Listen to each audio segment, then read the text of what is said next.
बेहतरीन लेखका सहर पिरह सिंध जा ख़ूबसूरत एहसास अवांजी नज़र। छो भला हू प्यार खे सम्झे नथो, अखियुनि जे इज़हार खे सम्झे नथो। छो भला हू प्यार खे सम्झे नथो, अखियुनि जे इज़हार खे सम्झे नथो। कीअं भला हुनखे खोले चवां, इनकार में इक़रार खे सम्झे नथो। कीअं भला हुनखे खोले चवां, इनकार में इक़रार खे सम्झे नथो। हुन विछायूं दिलि जूं पाड़ूं सभई, चाहतुनि जे ॼार खे सम्झे नथो।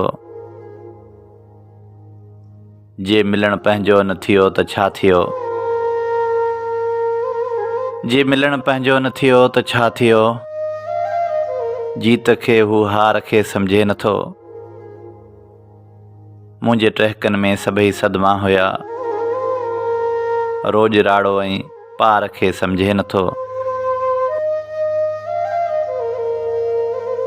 तो चयो त गेर जे वारनि खां रह परे, तो चयो त गेर जे वारनि खां रह परे। पंहिंजे जे थियल वार खे सम्झे नथो। रातियुनि जे ओजागनि जो कारण को ॿुधाए, रातियुनि जे ओजागनि जो कारण को ॿुधाए। सहर जे इन ई सार खे सम्झे नथो। छो भला हू प्यार खे सम्झे नथो, अखियुनि जे इज़हार खे सम्झे नथो।